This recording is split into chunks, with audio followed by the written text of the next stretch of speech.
Bana ya Congo, très chers compatriotes, Congolais consciencieux, Congolais de très bonne qualité, boye bulamu esika nyonso bozwami na rubrique na biso ya sika oyo ya justice sociale tobengi tout Congolais doit aller en prison, tout Congolais doit aller en justice.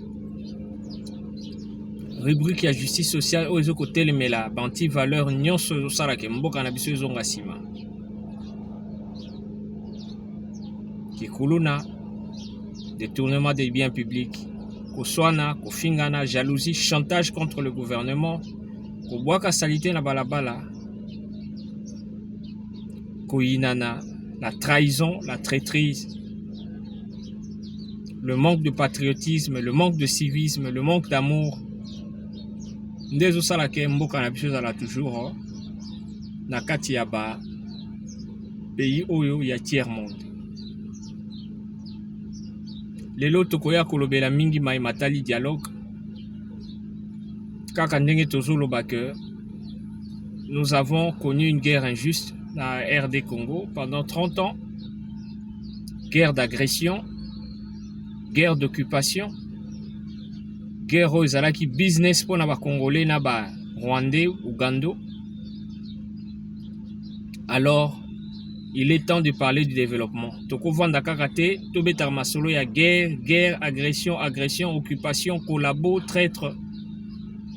Nous devons penser à développer notre société. Nous devons penser aux atouts. Oyo kosala ke mboka na biso kende liboso. Alors, karande to sarabino toutefois to rappela que le kosala ke mboka na biso kende liboso te ezali manque ya civisme, manque ya patriotisme, bassesse d'éducation, parce que niveau éducation, il y a ébélé, il y a trop bas.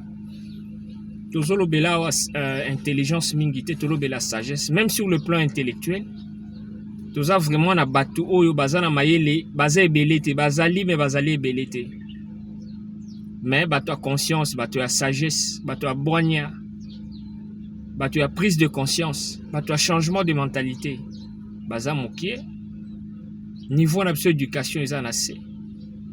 Yango moni même civisme na patriotisme zangi baninga parce que Congolais consciencieux aoki jamais kondimaz wa mbongo ya Kagame ndenge banchole ba cardinal Ambongo le Fulgence Mouteba, tous ces pasteurs là ya ba église catholique ba Dodo Kamba, tous ces gens qui font du chantage au gouvernement na ba généraux, ba colonels, ba officiers à rang militaire très corrompus collabo. Et la classe politique toxique pourrie et corrompue. Oh, il y a Seth Kikuni, il y a Délice Sanga, il y a Moïse Katumbi, il y a Daniel Shekomba, tout ça, tout ce monde-là, il y a opposition à Pété, opposition à Nzala. Jean-Marc Kabound, tous ces genres de corrompus.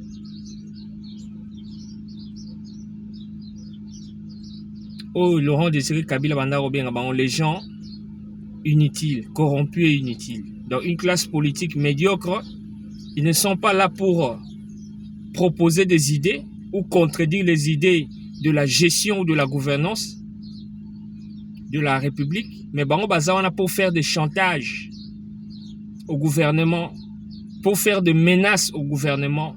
Bazoluka cop, bazoluka moya ko kota na l'état, bazo ba poste, bazana ba on a souci à peuple té. Peuple oyo a voté qui na côté opposition et à se retrouver à tché lika na bango bako bunda na cadre opposition parce que tant au pouvoir ezali il faut que opposition ezala mais ngala mitu na kasiko ce pouvoir ezala malamu tino opposition ezani ce qui pouvoir ezo réussir ezala mamba bien ce que opposition tina ngoni mais toko mona na Congo. Il n'y a pas d'opposants, il n'y a pas d'opposition. Il n'y a qu'un groupe de gens haineux, aigris, médiocres, corrompus par Paul Kagame Oyazali Naba. Rêve Oyazali Naba. Makanisi. Un jour, Yakoboto la mabele à Congo ya Kivu, ndenge yemoka lobaki yango. L'objectif principal, les azwa ba mabele na ye au soi-disant ba kolon ba pesa ki ye. Mais biso pe tobisaki Paul Kagame tolobi soko lingo zo mabele na Congo c'est kuisana no batu nyonso obino bobomi des millions obino bobomi na Congo bozongisi bango en vie Nde tokopesa o mabele. Des millions de morts au bakufi na Congo. Soi-disant, biso tokanisaki ezalaki guerre ya kolanda ba intérêt moi. Or ezalaki, oui, certes, objectif na bango premier ezalaki ya kolanda ba ko déstabiliser ba intérêt moi ba FDLR. Alors ba esko ba komi ko sala pillage ya ba minéraux, mais na sima na yango pe bazo ko rêver un jour ba botolo ba bela Kivu. Alors ces gens ont corrompu les opposants, le soi-disant opposants médiocres congolais. Oh binono sobozo ko mona wana. Bazo ko sala ba chantage au gouvernement tongo midi pourquoi? Soi-disant il y a dialogue. Na mutu lokola Matata Mponyo, mutu azo mbongo à l'état atongi université na ya yé privé mais na mbongo à l'état monga Minerva lekendaka na compte na yé. Aujourd'hui Matata Mponyo veut nous donner des leçons. L'homme de Bukanga Lonzo veut nous donner des leçons de gouvernance. Mutu Ayibana Kabila, alias Joseph Kabila, avec son premier ministre médiocre Matata Mponyo, l'homme de Bukanga Lonzo.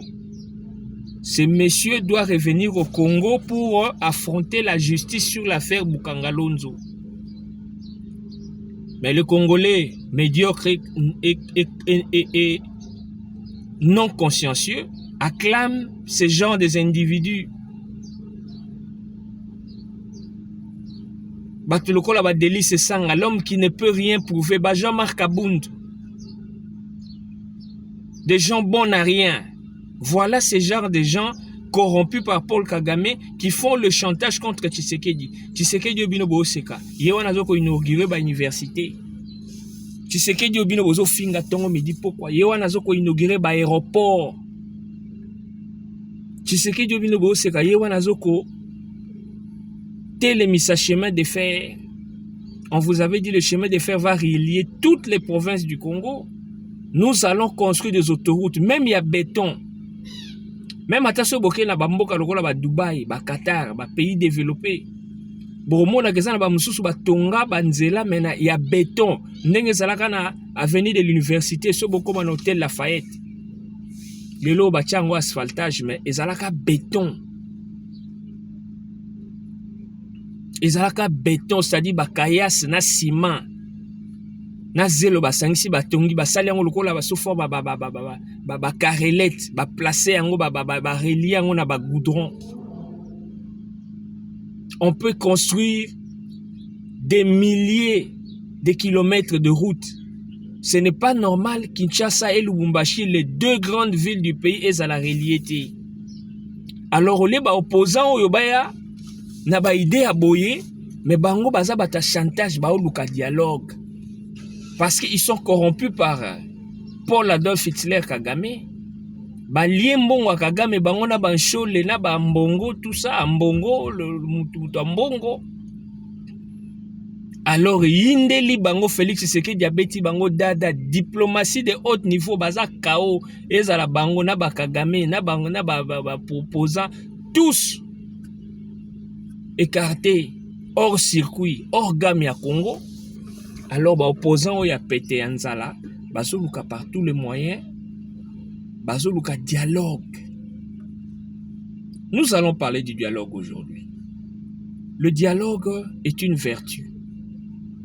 Dialogue ezali eloko oyo, c'est-à-dire la parole, l'isolo, dialogue. Ezali eloko oyo esalaka ke batu ba vivre. Ba évoluer, ba s'émanciper. Na ba domaine nyonso a vie, ezala na politique, ezala na bolingo, dans l'amour, ezala dans l'administration, na musala. Esengaka toujours communication. Yango te sabino, la communication c'est le pouvoir. Même dans le pouvoir, celui qui maîtrise la communication, c'est celui qui a le pouvoir. Botanga ba livre Machiavel. Ba Churchill, ba sage oyo ba koma ba livre oyo ba yeba secret na force ya communication. On ne peut pas refuser dans une société lorsqu'il y a des problèmes parce qu'en RDC, en République démocratique du Congo, il n'y a pas de crise politique. Toza na crise politique était, toza na crise de légitimité était, un président a été élu en 2023. peuple a voté qui est, CENI a publié, Cour constitutionnelle a confirmé, a prêté serment pour un mandat à Mibale. Et ce monsieur est très important pour un rôle naïe où a joué contre la guerre au Congo, la stabilité, que biso bao tozolo que nous devons changer la constitution. Il mérite plus que 2 mandats. Vraiment, il faut tout payer bamboula nenga alias Joseph Kabila soit qui 2 ans. Mais il toko accélérer à 5 ans ou 10 ans. Asilisa a accomplir mission na yango na ye oyo azana yango ya développement na Congo. Nous parlons de Félix Antoine Tshisekedi. Il est vrai que social les eaux fleurir na nouté batomsusu bazo lela mais la démocratie le développement est objet il y a un jour té. Ce n'est pas quand l'homme qui n'a tongonyo se fleurir, c'est avec le temps. Qui lui cru le lo que Kagame ngara ko makao, Kagame a komi mutaba stress, Kagame a komi bilobela, Kagame a la ressuscité. Kagame a komi bimisa ba secret parce que azui double, c'est avec le temps. La victoire dans une bataille, c'est une affaire de temps. C'est avec le temps. Et ça, quand tu as dit que pas Congo comme un pays développé, Bateau, alias Joseph Kabila et sa bande, il y a PPRD, ils avaient détruit le pays. Félix Mboka Nakati Liboulou. Il fallait d'abord renouer les relations diplomatiques parce que à Washington, il y aura toutefois des retombées. La fin de la guerre. Les investisseurs, tant d'investisseurs, baroya, n'a d'investissement, ba coopération économique. Oye kosa la ba importation, au fond la voie ya ba importation na ba exportation. Stabilité ko kota, justice ko vanda, sécurité vandi parce que na ba bisika oyo ba rebelle baso bunda kuna. Eza ba bisika oyo ba tendu oyo fala ke zala, soit c'est to sali ba bilanga.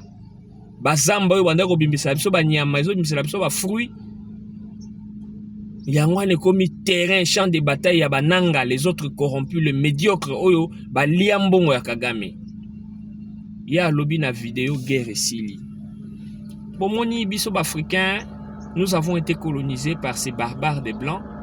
Ils étaient des barbares quand ils sont venus nous coloniser, mais colonisation Mundele a réussi sa colonisation parce que biso moko topé ça ba beki qui a colonisé biso. Steve Biko alobaka ngo le sud-africain. Steve Biko aza parmi bateaux qui ont lutté dans les ANC contre l'apartheid sud et noir en Afrique du Sud. Steve Biko alobaka ngo la force de l'oppresseur c'est la mentalité de l'oppressé. C'est-à-dire moto yo ayeko saloma be bimuyibi monguna makasi na ezalaka soki yo moko mitiki a dominer yo. Nanga c'est un Congolais. Asa Rwandais te. Tant que tu beta masola ba Rwandais, boko ta na ba YouTube nanga ba vidéo, bo aimer, bo liker, bo partager.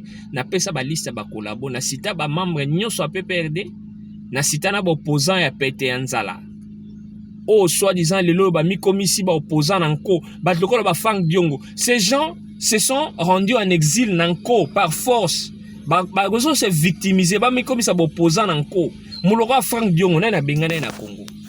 Bazo me benga ba exilé forcé.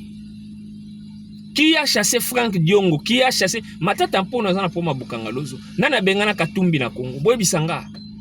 Nani a bengana Katumbi na Congo parce que ba opposant musu baza nani a bengana Seth Kikuni na Congo. Ba Delice Sanga baza wana na Congo. Martin Fayulu le plus grand opposant na bango nyonso ya solo, le seul opposant à solo aza wana na Congo. Mais ba oyo ba se victimiser ba Jean-Claude Mvwemba. Qui a chassé Jean-Claude Mvwemba na Congo? Alors bakenda ko se victimiser loko la peuple congolais ba inconsciencieux oyo ya ba peuple congolais ba yokela na bango bato mawa balanda na bango bato ba se victimisaka. Alors ba yokela bango ba Jean-Marc Kabundu oyo bazana bango na bango ba médiocre mais ba Kabundu bazana Congo qui les a chassés. Kaka ba Rolanda ba Frank Diongo na ba Jean-Claude Mvwemba na ba Moïse Katumbi.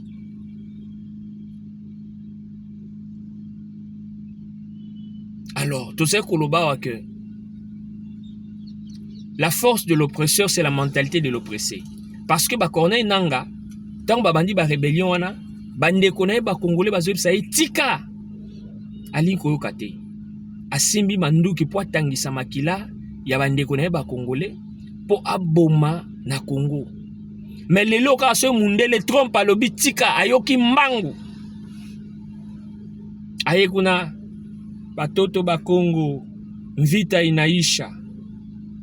Après avoir tué le Congolais, est-ce que mudroit Congolais nanga asenga dialogue a BBC abomi a la yepe na dialogue na kiti ya vandi ba la veille a sali dialogue na banana na gouvernement a sengi ba revendication na ye ba yoke lié soit disant lokola ya bunda nanga bunda pona ba carré minier na ye nanga bunda pona libération te. Vous pensez que cette aventure de Nanga peut pouvoir arriver à Kinshasa? Ba katisi pe ba Kasai ba katisi ba bandu ba komi na Kinshasa. Basa ba pion Kagame azana posa koma Kinshasa te. Kagame e posa na ezalaka azwa ki voit annexion na Rwanda selon ba rêve na ye po ekoma mabele abanda ko piller. Yango ba nyaruba soki nyoiz nyarugabu soki na ba ruberwa ba koma tia niveau ko lobake ils se combattent pour la terre des ancêtres na bango. Mais to timbeli bango na je. Bananga wana bakosaki bino bato bo soutenaki bango wana olanda bango monde wanka cha changer discours. Bino bato bolandaki bango bo soutenaki bango nanga yako benga na Félix kendasi na Kinshasa baboke chwa ya mbubanda ko betela bango maboko. Na ba Daniel Safo balandi bango tina rébellion.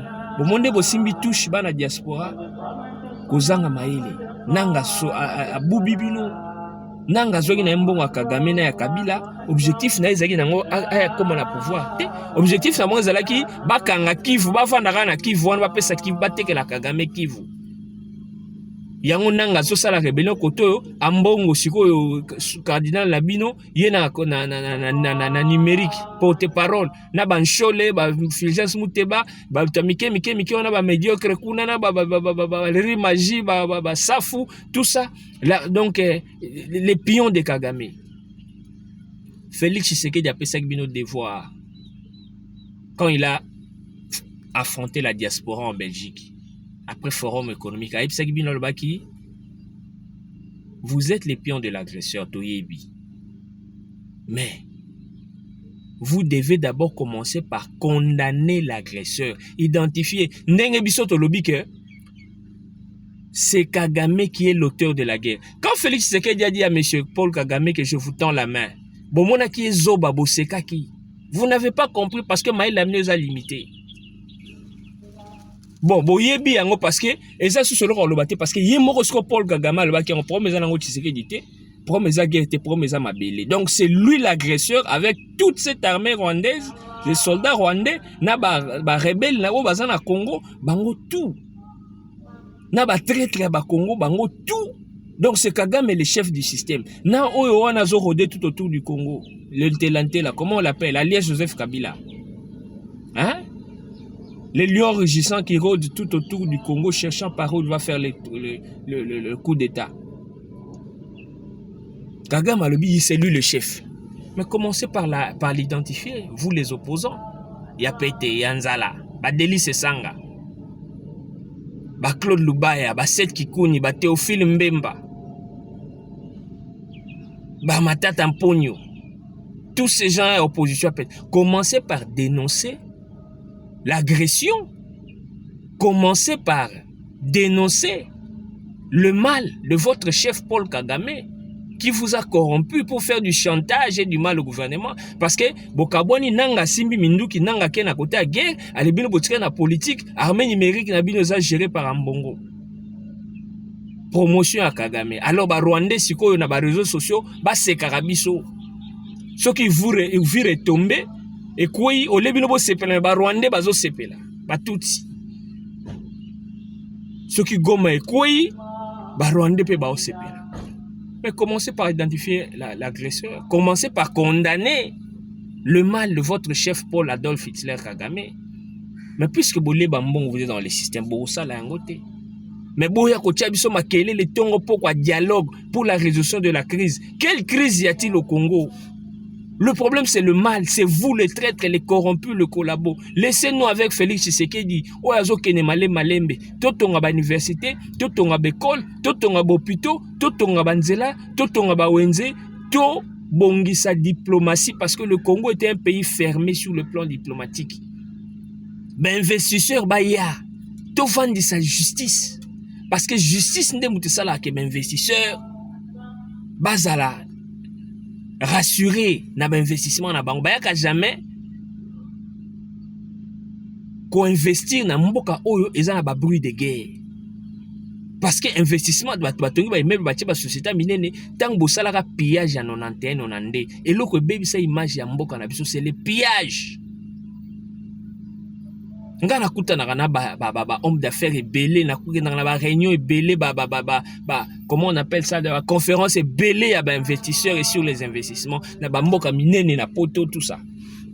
Mais on regarde sur le Congo, non, votre pays est en insécurité. Donc, tout ça, na image de guerre, tout ça, na image de jungle, tout ça, na image de mboko ba viola, ba kata, ba bomaka. Tout ça, pourquoi? À cause des rebelles locaux là, nanga, à cause des rebelles locaux là, mbongo, parce que mbongo c'est un rebelle en soutane. Oh, mbongo, azo sala wana, ils ont rébellion de communication à Paul Kagame, porte-parole à Paul Kagame, c'est un rebelle. Donc, na mbongo, na nanga. Na alias Joseph Kabila baza batumoko, ce sont des rebelles. Bangouni bazoko bebisa image ya mboka po ba investisseur ba ya na mboka wana te ba investir te, peuple congolais a souffrir. Siko peuple congolais cause de souffrance na milieu zali batu o bazo bebisa image ya mboka po ke ba investisseur ba ya te. Biso toko sala ba PDG. Toko sala ba chargé d'affaires. Moi j'étais manager na ba société belé na Libanda ya ba pays minene. Comme en Afrique du Sud, na poto. Mais pourquoi pas na kosa na Congo, il n'a rien à investisseur. Na yebani na sana ba contact ya batu oyo bazana posa ko investir, mais image et insécurité pour na nini likola ba carré minier bananga basimi manduki likola gratuité de l'enseignement ba mbongo ba komi corrompu na ba Kagame ba komi ba rebelle en soutane likolo ya médiocrité ba set kikuni tous ces gens ceux qui pasteur Théodore Ngoyi ba Shekomba tous ces gens qui sont donc ba komi na bango ba très collabo corrompus, les aînés, les tribales. Oh, yo bazo ça la chantage, la menace contre le gouvernement. Par la haine, il y a Félix Tshisekedi. Félix Tshisekedi est propriétaire à Congo. Congo est à biso nyonso. Donc ce boyini Congo, c'est-à-dire boyini na Félix Tshisekedi na biso. Vous n'êtes pas plus congolais que nous. Alors beaucoup miko corrompre tout ba na mike wana ba Merlin, vous ba Kamizelo, tous ces gens yo ceux qui ba Pius Roland, tous ces gens bazo le kana TV, ba ça la chantage contre le gouvernement. Boyi or ba yebi mabe à Congo et bandi à partir alias Joseph Kabila. Tshisekedi kuta yende a komi kuta ta ko dédouaner mboka. Social les oya. Il fallait qu'on ait un état de droit social, mais tu sais qu'il y a que la diplomatie est fermée. Ata bossali social en état de droit, mais si sur le plan diplomatique, bossa fermé, beaucoup évolué. Loko la diplomatie est fongwami, ba guerre sili, ba na kivu bozongi la mabele na bino, bozongi la betandi na bino, bossa la ba tracteur, bossa la ba bilanga. L'État peut créer un projet, un programme agricole, il y a minene ko lesa Congo. Ezate ke biloko lokwa ba bukanga lonzo, o ba matata mponyo ba iba. Dans des pays sérieux, les gens comme le matata mponyo, ce sont des gens qui n'ont pas le droit de parler. Il faut aller en prison na boloko. Pe université mapon, il faut l'État boto la yango parce que atonga ngona mbongo à l'État pas commissaire. La gratuité de l'enseignement oyo cardinal Ambongo azo contredire oh lelo kanaka ambongo a commis rebelle très l'ennemi a Félix Tshisekedi le la gratuité d'enseignement, mais c'est la constitution qui le dit parce que alias Joseph Kabila a respecté la constitution. Il y a un article dans la constitution qui dit que l'enseignement primaire et secondaire doivent être gratuits sur toute l'étendue du territoire du pays. Mais quand Tshisekedi fait appliquer la constitution, Ambongo les gris a influencé prêtre nyonso, tout ça, abbé, tout ça, contre le pouvoir. Et si vous avez commencé à ce chantage, il y a dialogue. Tongo midi, pourquoi dialogue? Quel est le piège que vous avez? Parce que tu as dit que vous avez sincérité. Boza honnêteté, bolingara Félix Tshisekedi te, bolingara pe Congo te, bolingara peuple congolais te, de boza on a pour intérêt na bino. Chacun protège ses intérêts. Nanga simi minduki pour na carré minier, ambongo a comme une rebelle corrompu à Kagame likola ba carré minier. Et il y a gratuité enseignement pardon, peso kolandi ban show leona batuna bangonzo bazoluka ba cop. Vous les évêques de l'église catholique n'a pas pasteur. nani apesi bino Titus, nani apesa bino monopole ya réconciliation, to ya ko réconcilier bato. Est-ce que bino moko nanu nde boza wana? Boza réconcilier na bato, boza mitema mabe ba haineux ba aigri. Bozo protéger ba intérêt na bino. Bino boko réconcilier bato. Po boko epesa ba condition. Vous voyez que boza non maïl était parce que vous demandez une chose et son contraire. Ba musu bazolobo le dialogue sans Tshisekedi. Donc vous venez chez Tshisekedi pour convoquer dialogue. Oh yemo Tshisekedi ozalate. Et ça, le la classe a réclamé, je veux les examens, mais qui n'a pas été composé par le professeur. Et ça, l'équipe nationale à RDC, à pays en Afrique, et l'objet, n'a pas de la Coupe d'Afrique, mais ils ont organisé la CAFT. Ou bien l'équipe, et l'objet, n'a pas de la Coupe du Monde, mais FIFA a organisé un côté. Mon numéro na aucune église mais pasteur tem tate yanga na côté église na fani menani koyoka mungongo wa pasteur ti ndé yangwana bo ba dialogue sans Tshisekedi. Donc Tshisekedi a organisé dialogue parce que selon vous c'est Tshisekedi le problème, mais lui le problème a organisé dialogue mais yemora zalate mais siko bino bozo solution na problème pas ya muto azate bon mon niveau raisonnement na bino. Le dialogue pour résoudre la crise. Non, soyez clairs, le dialogue pour nous donner les postes. Parce que la crise, on peut résoudre tout le monde en côté. Nanya Bengana Bino na exil. Qui a chassé Franck Diongo? Na période de Kabila, Kimi Saye, parce que bétaillé donc voilà. Mais si bisanga na batunyo son na bazali Liban en exil, Nanyo Tshisekedi Alanda. Nanyo pena kima nenge pasteur Ekofo bidoto to pena que non muto azaka en danger pasteur Ekofo akima nani akima le quoi pasteur Ekofo même ata Zoé Kabila soka zongi na Congo enfin na ye soka en contact na les rebelles était l'alias Joseph Kabila était l'homme qui rôde autour du Congo comme un lion rugissant chercha par où faire le coup d'état o nyo soka en connivence na yete aux l'antenne na yete ndenge ba shadari na ba minako bazalaki na batambo mwamba. Je vous avais dit, toute cette bande du PPRD, ce sont des collabos. Il faut que tu aies à l'écoute. Ça, c'est la sûreté de l'État. Et ça menace, ça dictature. On appelle ça la sûreté de l'État.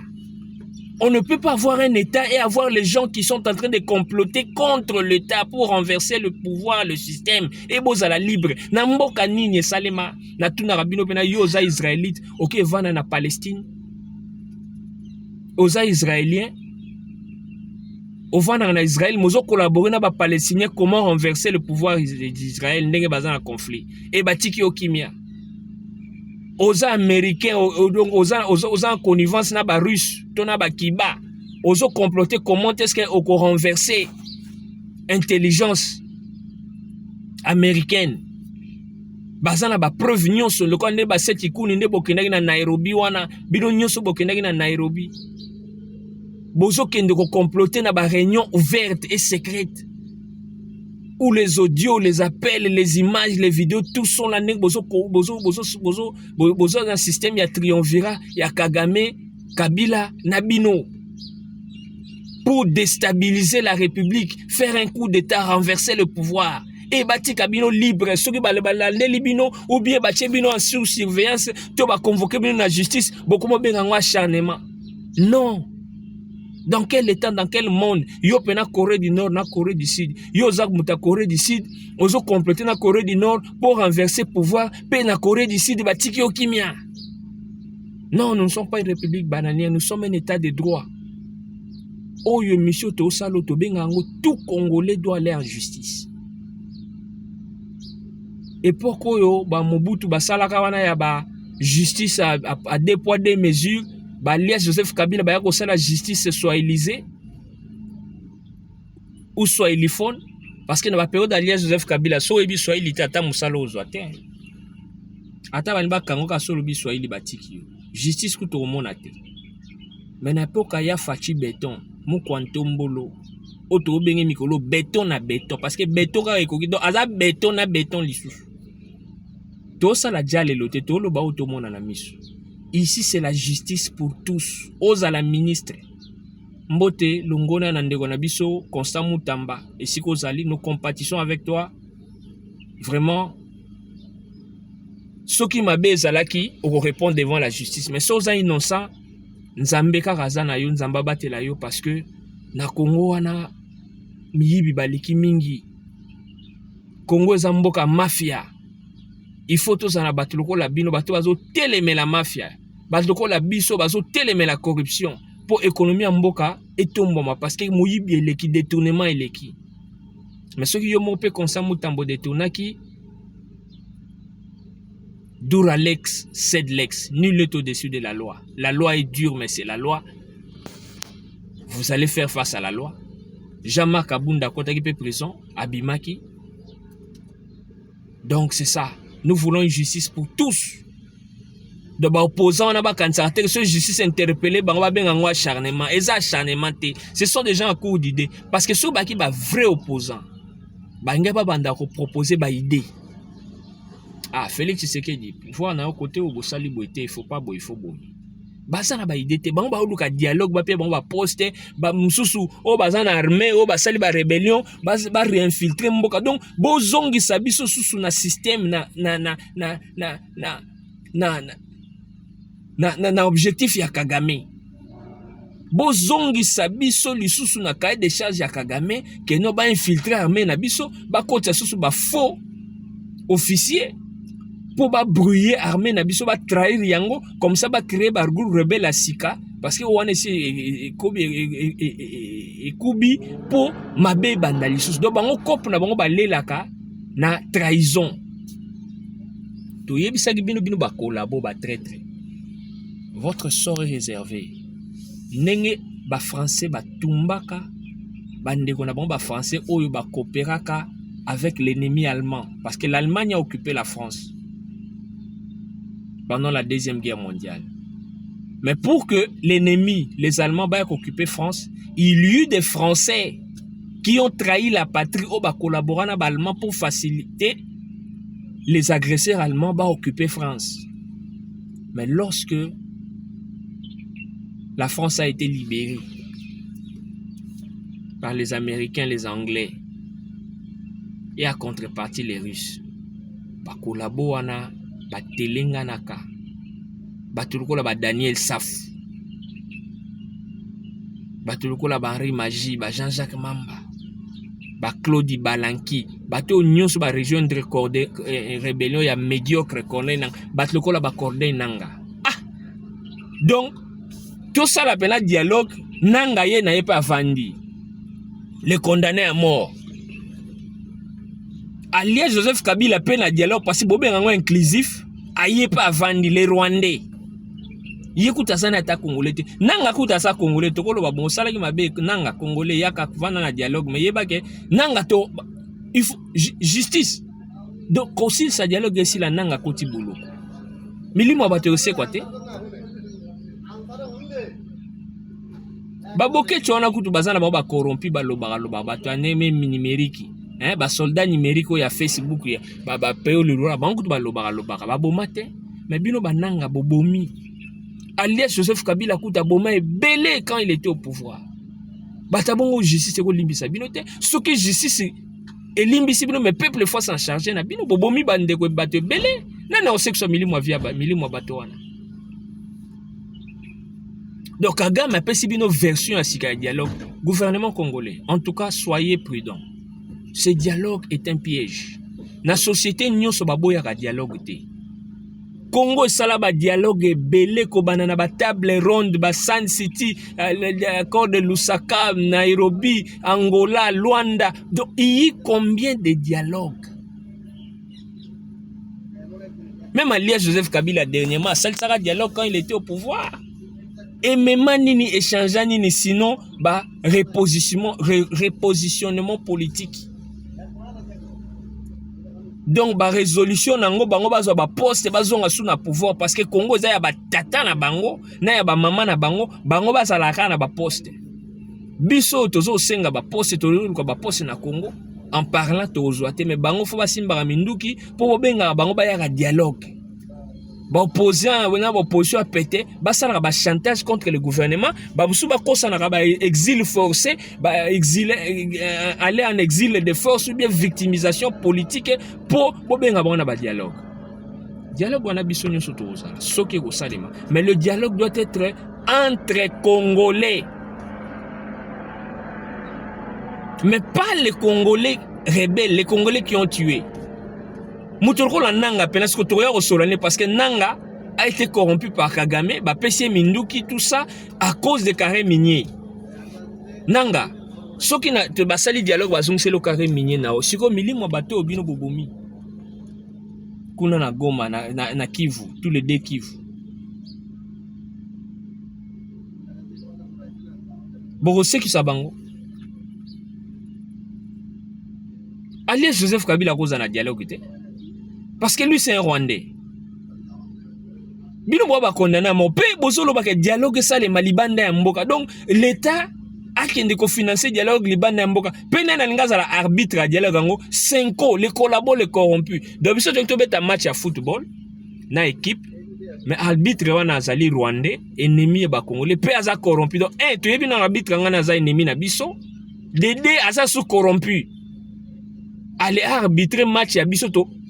Mais soyez sérieux quand même.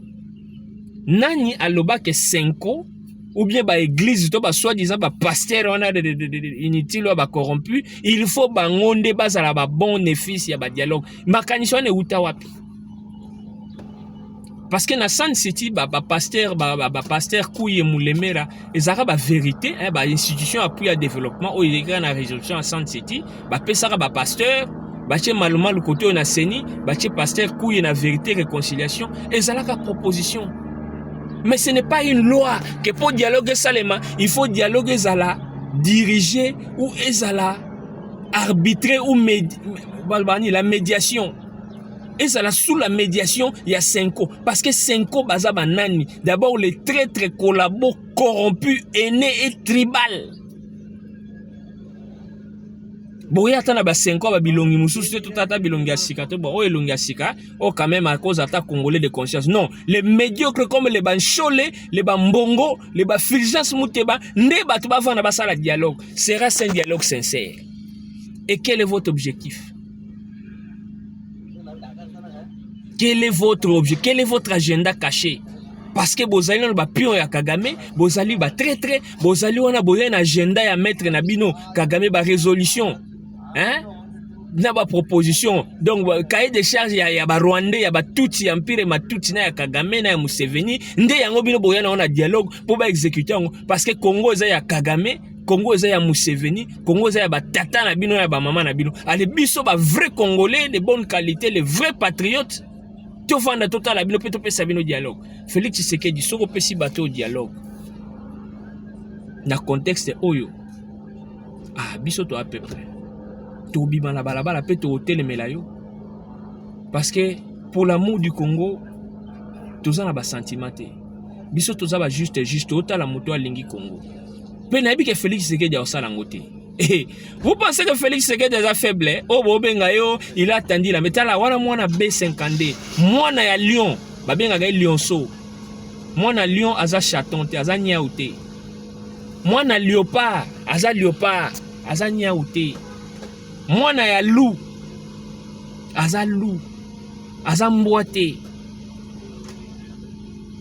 Moi, on a éléphant, Aza éléphant. Moi na hippopotame aza hippopotame. Moi na ya tigre aza tigre. B50 mukongo nzoko. Oyo Mobutu akokate. La communauté internationale bakokate batel babi oh mutu comme mokonzi te. Nan Tshisekedi Etienne Tshisekedi ya Mulumba. Non. Oh babenga en anglais unpredictable. Donc en français tu le imprévisible. Tu sais que dans Mulumba zaki mutumo imprévisible. Donc baza comprendre été. Oh quand on a bureau na yo vandi na yebo bosola no lobby ya otaloka bo lobby. Aussi c'est OK merci na yo. Ndoki. Bato ba benga ndoki. Sikoyo mutu moko boye mwana na ye Félix Antoine Tshisekedi. Puis babakisi sous kombo Chilombo vainqueur.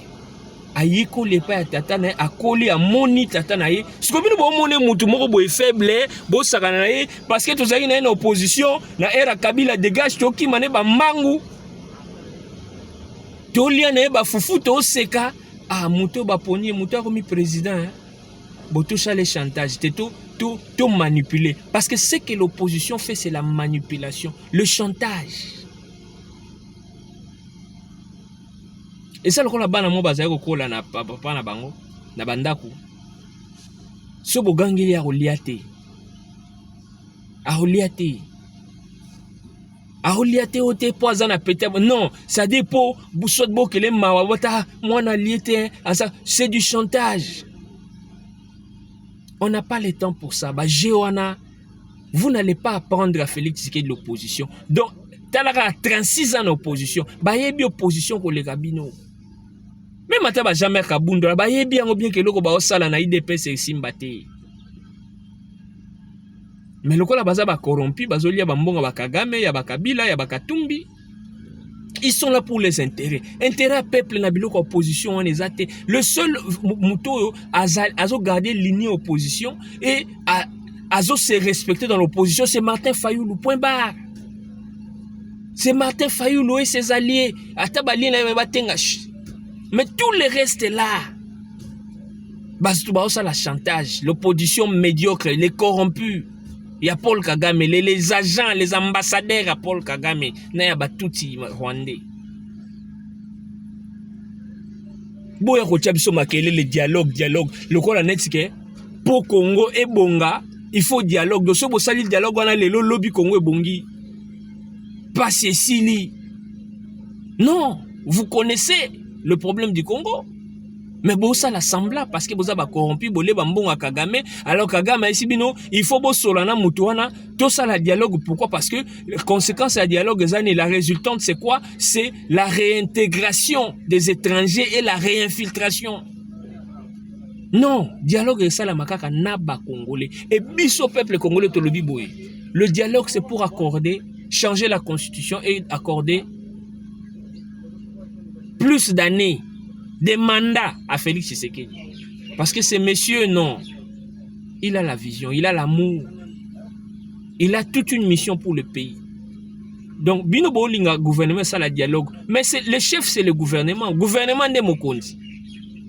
Alors, gouvernement, ça la dialogue, na contexte, na binoté, na sentiment, na binoté, na chantage, na binoté. Le gouvernement ne peut accueillir que vos revendications.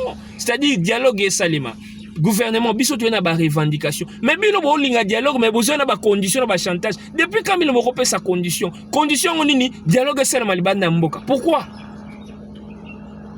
Na 2016 na tango de Kabila zolo ka dialogue. Pour na nini bino 5 ans na ICC, bo senga Kabila te asala dialogue libanda mboka. Kaka touro, pourquoi faut ça na malibanda mboka? Le dialogue doit se faire sur le territoire national. C'est-à-dire c'est le gouvernement qui doit poser des conditions.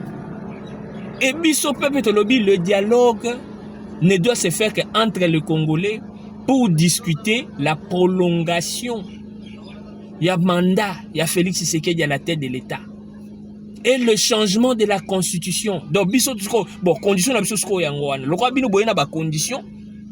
Bon, pour mes até to sala ngo libanda Congo mais cahier des charges le gouvernement zali changement de la constitution. Et prolongation de Tshisekedi atika la mokonzi na Congo pendant au moins ce moké 10 ans parce que tout le monde na mobali yo non, il n'y a pas un président comme lui. La RDC n'a jamais connu un président oya lingimbo kana le kwa Tshisekedi mambo biso to loboyo bato libanda ba étranger bazoko mona bazoko bisabiso mais non, vous avez un président. Malgré les choses vont mal, malgré l'économie n'a pas fleuri, soyez patient. Même bamboka mineno zo mono yo. Et tout le monde na mokolo moko te ba économie na bango ba se développer na mokolo moko te et ça question attend na prise à conscience siko l'état zo développer mboka ngo bino bozo bebisa mais bozo luke bonga. Le seul pays au monde où on a la mona citoyen moi na mboka azo souhaiter que le gouvernement ait échoué mais en même temps azo senga mboka bonga. Donc le Congolais vous êtes tellement médiocre, vous êtes tellement bas que besoin au la chantage. Donc, soit la bino même équipe nationale tant que match et pour là parce que cette équipe nationale gagné gouvernement de non équipe nationale pour na bino na biso. Cette équipe nationale les poli ça Sonia bino na biso. Cette équipe nationale les gagné ezali avantage ya biso na bino. Et sengo ya biso na bino mais bino Bozo ko souhaiter l'équipe nationale pour la parce que bolinga gouvernement et en même temps bozo espérer que non mboka zala na gloire dans la gloire tous ba coupe. Yango ngana lui vous demander une chose et son contraire. Donc bozo nga dialogue, Tshisekedi a organisé dialogue hier à kozala te. Hier ozana dialogue wana te. Mais que la crise que lui a créée selon vous soit résolue. Voilà votre raisonnement. Le dialogue est inopportun. Écoutez, laissez-nous te signer un accord de paix avec le Rwanda. Vous voyez bien ce qui a coûté au pays ou à la nation congolaise, à la RDC, pour que l'accord soit signé. Dans la minerai, ça facilité, ça richesse en mboka, ça mbongo yangai na bino, ba congolais. C'est notre argent, c'est notre bonheur que Tshisekedi a donné là-bas. Pour que la paix soit rétablie. Parce que guerre aux Américains, Tony Blair na Bill Clinton, nde mutu bazake wa l'auteur à la guerre, Kagame wana Tabumbe qui ce n'était que des sous-traitants, Jacob Zuma, Banabitinda, le vrai propriétaire commanditaire à la guerre, les Américains, yango il fallait qu'il essaie la nara na bango. Ata bokenda kokota o Poutine nga si sabino guerre te. Poutine nga si sa guerre te. Kaka bango babandaki on bayibi secret na yango bango nde bayisa Kagame stop bonde Kagame akomi bilobela akomi go to hell parce que bayibi si biso nde bakolo guerre biso mto pesa ka ale tokati so sakani to longola yo bayibi si nanga allez bim kende loba kendo sa déclaration guerre sili le marionnette on ba marionnette hein o ba benda yo moni mona popia zo bina menasinga ba benga na basinga les gens sans idéologie. De ce que nanga peke le loga ndengo lobaki invite na isha guerre sili lobby kendo baz lobaki guerre bandi nanga par ya sal communiquer guerre bandi allez lobby so babi nanga kende loba jusque guerre sili nanga par ya lobby na bino guerre sili manque de patriotisme manque de panafricanisme manque de sens manque ya kibomoto le coloniser bana bisala ya babiti ya bitinda ya mindele lokola bakagame na bakabila donatongo so mundela lobi guerre zali ale yope oyobi guerre za na putu so abi guerre sili pour lobi guerre sili bomonde Tshisekedi asaka na bino bomonde Tshisekedi abeti bino dada la personne que vous avez sous-estimée vendeur de pizza to ebisaki bino livraison delivery eza musala étudiant. Oh, atanga te diplôme à l'Okuta à Belgique à SSC, mais yon a tonga ba université. Bino batu botanga bosala ba doctorat, vous avez géré ce pays pendant 18 ans, ba professeur à université tout. Botonga université à Tawapi. Mais yé a renouvelé ba oyo ba kolon ba tikaki ba ipen ba inikin pe a ba tongi. Yango to lobi Tshisekedi eza mandaté mission. Donc Tshisekedi fois tonga 26 universités 26 hôpitaux à minene ba autoroute donc tout ça c'est du temps donc toi na posa kendete atalinga ke to kange na makati fachi komeka okima te po biso to tindaki oteke no ola kisabiso ke yonde sauveur du Congo toza no maele fachi okima te donc ata okimi to Orlando to zonguso yo zara wana. Ce n'est pas Baba Lelao Kadogo Hippolyte Kanambe zonga na pouvoir l'homme qui a détruit le pays pendant 18 ans. L'homme qui n'a même pas pu recruter 15 personnes pour Mboko et bon. Mais biso to ça ba Congolais les vrais patriotes to linga Congo. Mutoko ngaso ba tienga pene sika ya Congo na poste. Je vais travailler avec amour pour mon pays. Je vais faire fleurir l'économie. Na salka Willy Bakongate. Les gens qui dilapident des millions bo yibi ba millions bo yiba mbongo le lokomisi ale lobi ya kolobaki. Willy Bakongo le baki soki Kabila longo na pouvoir yotiki politique. Tika. Kino eta pikisha fimbu ku Mukongo. Bilobela en politique. un politicien lobara te. Yang basala ba système ba porte-parole tout ça parce que la parole vaut de l'or. Tant aux autorités yo kasi ta biso tout ça ba mission boy. Mais le son comme mokonzi munene na bando ça sous ba mission boy te parce que maloba nanga est très valeureux surtout dans le monde numérique ya lelo oyo les vidéos restent. Na rozana bato o bazo lobela pona ngai. De cela prouve que vous êtes des médiocres, vous êtes des consciencieux, des inconscients, pardon. Vous êtes des gens non connectés à la vie moderne. Bota la tane ba ministre, ba autorité, ya ba mboka mususu ndenge ba se comportaka. Classe politique congolaise soni, ya on a dialogue ya San City ba ibsaka bino ba lobi, to pesa mboko sous tutelle des Nations Unies, oui.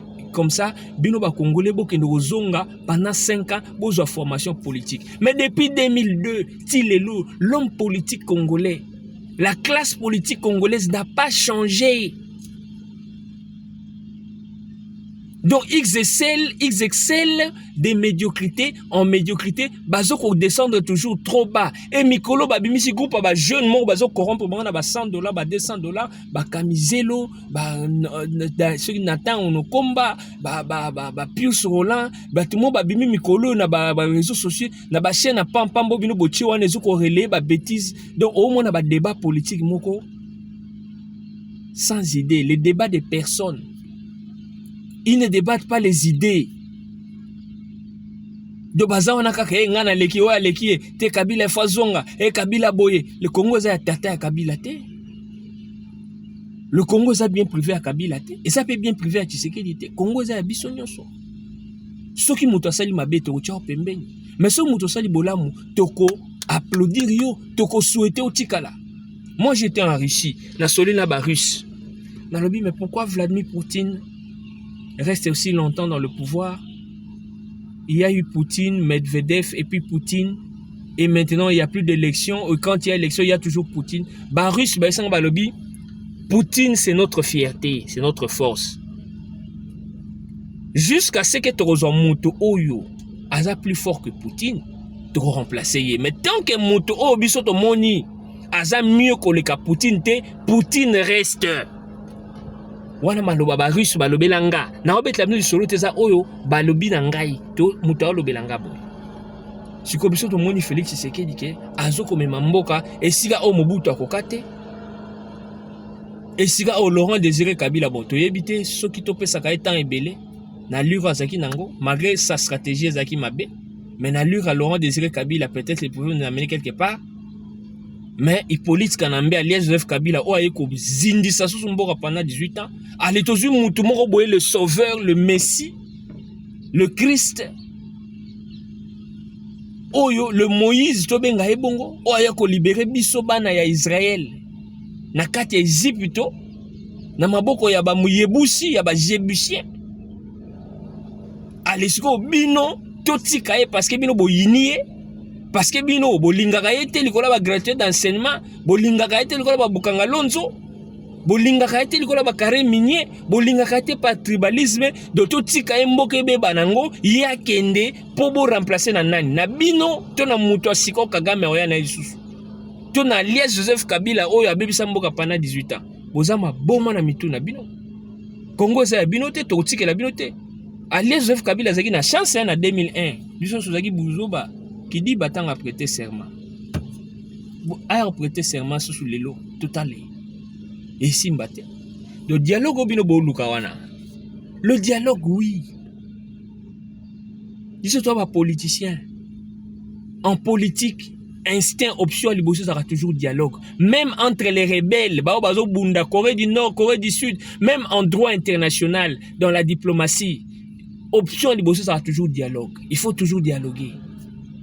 Même en temps de guerre, non, boka tanan guerre, boka cesser le feu. Ok, cesser le feu ça pour nini? Parce que il y a deux commissions, il y a ngamba koto yo, bazo dialoguer. Ba dialoguer, sur ba yokani guerre ici, sur ba yokani te guerre côté. Même la deuxième guerre mondiale, il y a eu des amnisties, il y avait le dialogue pendant la première et la deuxième guerre mondiale. Il n'y a que Kagame qui nous a agressés pendant 30 ans sans dialogue. Bon, pourquoi on allait dialoguer avec un agresseur? Parce que cette guerre était injuste, bato bakufa bêtement. Bino ba intérêt mo biso to benga bino na moto a fongola bino ba kengo adondo, l'histoire va vous juger. Vous avez ouvert les frontières aux interamoués. Yo si on a un rebelle ou un étranger ou comment on les appelait à l'époque, les réfugiés à côté de Mboka Batona Minduki. C'était un plan bien préparé. Le président Chirac a appelé. Donc Chirac a appelé ça Mobutu ordre Mobutu a dit kengo fongola la frontière ba interamoué ba kota. C'était tout un plan. Allez siko yoko gaga me alanda ba interamoué na ba FDLR ba landa bango ba piller ba boma. Ba makab, ba massacre, ya ba tingi, ya ba makobola, ya ba mungunga, tout ça, là où ils ont massacré dans des camps de réfugiés, ba boma, na ba rebelle, na ba congolais. Donc, objectif, c'est qui, to kende, to boma, to piller, to semer désordre, pour que, un jour, to boto la mabele, wana. Yango ba ruberwa, ba zaka na ba décentralisation, qu'on remplaçait ba chef coutumier, pour falsifier l'histoire, ils ont des ancêtres au Congo. Donc c'était tout un plan à balkanisation. Et le coup, la Félix Tshisekedi a tient on a maille. Na ici bino moi na Lyon. Aza Lyon. Moketanga okola okoma kutu Lyon parce que arozwa mayele o ye moko azana ngonzamba pesi na o amoni pa tata na sangisi yango. De Félix Tshisekedi Grand Lyon. Na faible. Il a tendu la main à sa faible. Il a dit, Félix Tshisekedi a dit, je suis l'un d'être faible. Beaucoup d'oka.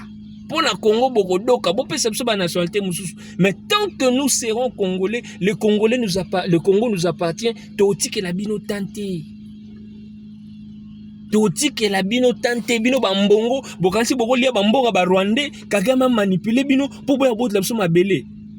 Ata Tshisekedi azate biso tikoyo besenganda azaki Lyon Tshisekedi pas à Lioscope aza mwana Lioscope surtout za bana ya Lyon de biso nyoso ba Lyon nde omona biso wana ba Augustin Kabuya tout IDPS Union Sacrée Mobimba na peuple congolais manzaka mankoi ba Lyon Kagame to aussi lisayo Museveni aussi là James Kabarebe Barubero, Banyarugabo, tout l'empire Matutsi, Ruto, tout ça, n'a pas Congolais corrompus, médiocres, toi aussi Sabino. Nous ne prêchons pas la haine. C'est la légitime défense, c'est le patriotisme. Bino boko boto la biso ma belete. O ba kolon ne mbape sa biso. Bobo landa ba kolon, ba tekela bino loka muyibi. So bo pesa ba ngombongo, ba pesa ba kolon bongo po ba tekela bino mabele, ba tekela ba ou bien sûr que tekaka ngo pe na ba kolon bo tuna ba chef coutumier na bino etali bino kolon ye moku tu beza lobi bino kutu bozalaka te de Rwanda wana ne zaka ya biso donc siko biso photo luka siko tango to aussi ça na biso wa to zongela Rwanda to botola. Bref, ce dialogue pour moi est inopportun, c'est un piège.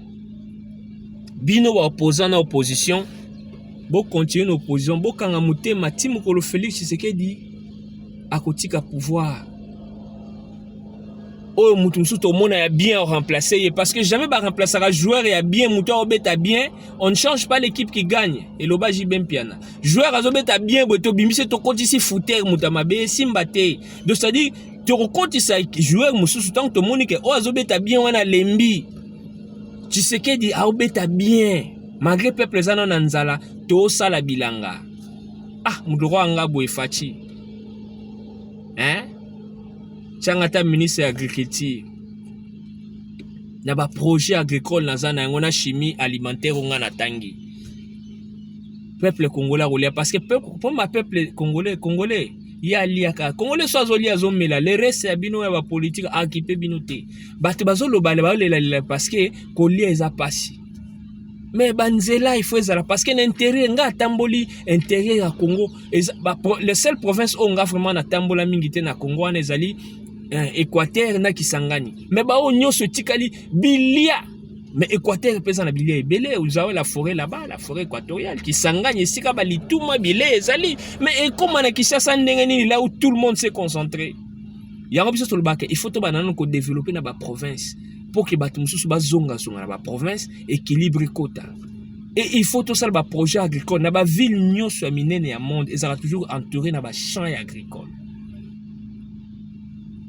Et ça, c'est que biloko utaka musika, ezo utana ba Congo, na moni makemba ndenge ezo pola na mayombe. Na ba Congo. Mais, kendo tala prix ya makemba na matadi mayo na Kinshasa. Trop cher. Mais na ba Congo kuna ezo pola mutarolia zate. Parce que za musika. Donc c'est-à-dire au lieu bokata boteka ba mapango wana ba mitendi ba minkao tout au long ya Kinshasa wana, il fallait za la betendu agricole. C'est-à-dire ba buki kaka awa dans 5 km za la Kinshasa. Ata kutu soki mutuka ezate au carburé ezate ata na makolo ata na vélo biloko ne kokota. Tozo ata comment on appelle ça ba nyama wana ba chevaux, hein? Omoni ba charrue à Kalezalaka, charrue bazu ba cheval, bien ba camel, âne, ba tie ba kangi ba charrette na sima, hein, et me mata biloko. Donc attention ki mitu kezate carburé zate, mais tozo ata ba cheval, to tie be ezo kotsa biloko. To koza la teke non bilia na ba Congo, masango na ba Congo, fufu na bandundu, siko Kinshasa na katikati nzala, kuna na Equateur mbisi, na Kisangani kuna ba nyama, tout ça. Non. C'est-à-dire peuple à Kinshasa azolia na bilanga o eza tout autour yango tango basala ba projet lokola ba bukanga lonzo o matata ponyo dilapidé muluka matata ponyo azoloba. Mais il faut arrêter ces messieurs. Il faut jeter ces matata ponyo en prison. Et matata ponyo za digne ya Rosala même pas opposant, c'est quelqu'un qui est d'être en prison. Ceux qui Constant Mutamba, oh écoute moi na mboka, le patriote Mouto peuple alingi azana boloko. Comment se fait-il que Constant Mutamba, la justice, Mutamba rozana boloko, mais matata libre, pas zoloba, pas ça la menace contre le gouvernement. Ah, même dans la justice, la corruption, on a tout aussi l'issango. Tout le justice pour tous, justice sociale. Tout Congolais doit aller en prison. Tout Congolais doit aller en justice. Il y a Fachi, aux autres on a université, ba hôpitaux, ba classe. Banzela kobo ça n'a pas prison, tout on a besoin de prison. Il y a solo parce que namboka na façon ma bezali ngai pena na lobango je vais envoyer tout le monde en prison. Bon naza na pouvoir otina mon en prison te mais na ba no porter ba to ba plainte justice sambisaye. Justice a sambisio parce que ma belle qui belé ba crime na ba détournement à la seconde.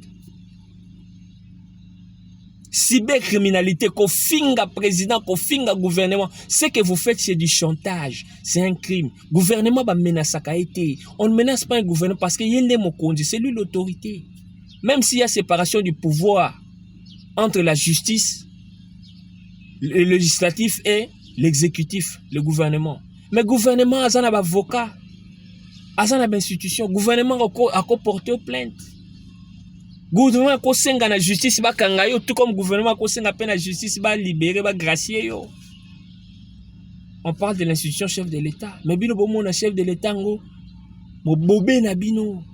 O boro finga to midi poko ka ba ki soigner tous ces gens là oyo na éviter ces gens oyo ba bimika ka boina ba écran na ba réseaux sociaux na ba TV donc à l'injure facile ba pero lurara les bibika pinga les dodiet let odia sokini bijou goya nenen kulu tous ces corrompus là collaborent Elias Joseph Kabila les soldats numériques de Paul Kagame les Rwandais ce sont des Congolais mais qui travaillent pour le Rwanda.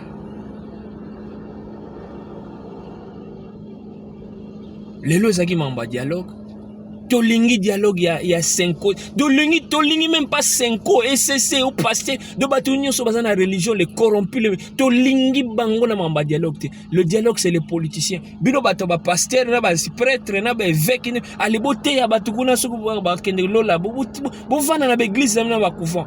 To yebisi ba député peut-être rappeler bino soit disant ba député. Bon, ceux qui opposition ko ba na ba médiocre ba député opposition ba on se va la dialogue, ba ta chantage, ba ta ba aigrisme. Mais bino ta ba député à pouvoir. Bon voter loi na parlement. Vieux nanga aimé Boji. Bon, yo zali président à l'Assemblée nationale. Mais ba député à consciencieux bo ça là pétition, bon voter loi pour interdire bateau nyonso, il y a église, ba pasteur, donc les religieux, En général, les arabes catholiques, les protestants, les islamistes, les kimbangu, tous, ils sont apolitiques. Parce que bateau ba libiso désordre dans la politique et bazar ça la chantage, bazo menacer l'état. Donc non. Laissez la politique aux politiciens. Nenge ba militaire bazarate na politique au principe à la lobby arma toga et kedant. C'est-à-dire les armes ont cédé à la toge. La politique, c'est pour les érudits politiciens. Et peut-être politologues. Bon, politique, c'est ça que mouton tangi science politique ne voit ça lango. Politique, c'est ça mouton mais civil.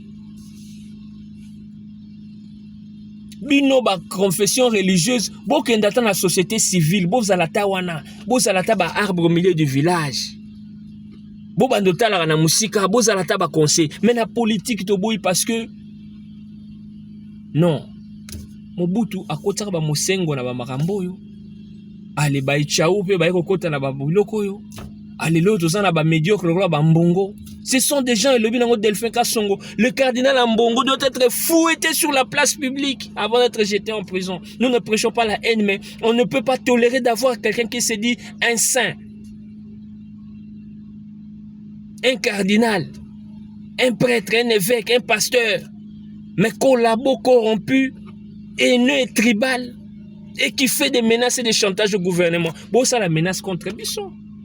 Si vous dialogue bosenga, biso to mituna, quel est votre agenda caché? Parce que le mal, et le sali ke mboke ke na boulot ke na mozindo, vous êtes incapable de dénoncer. Vous êtes incapable même de nous dire qu'Alias Joseph Kabila c'est un Rwandais, c'est un usurpateur, un imposteur. Vous êtes incapable de nous dire que c'est Paul Kagame qui agresse le Congo et que AFC n'a pas M23 et Zali Bangonyo so bana ya AFPR. Bajan Paul Kagame et tous ces groupes rebelles que les Congolais entretiennent, les Mboussa, Nyamouissi, tous ces autres rebelles, il y a même des groupes rebelles, il y a des étrangers, il y a Mousseveni, Kotoyo, Badef, Nalou, même les Sud-Africains, il y a des groupes rebelles, les Congolais, mais sont des étrangers. Moukolo guerrier, Mouko États-Unis.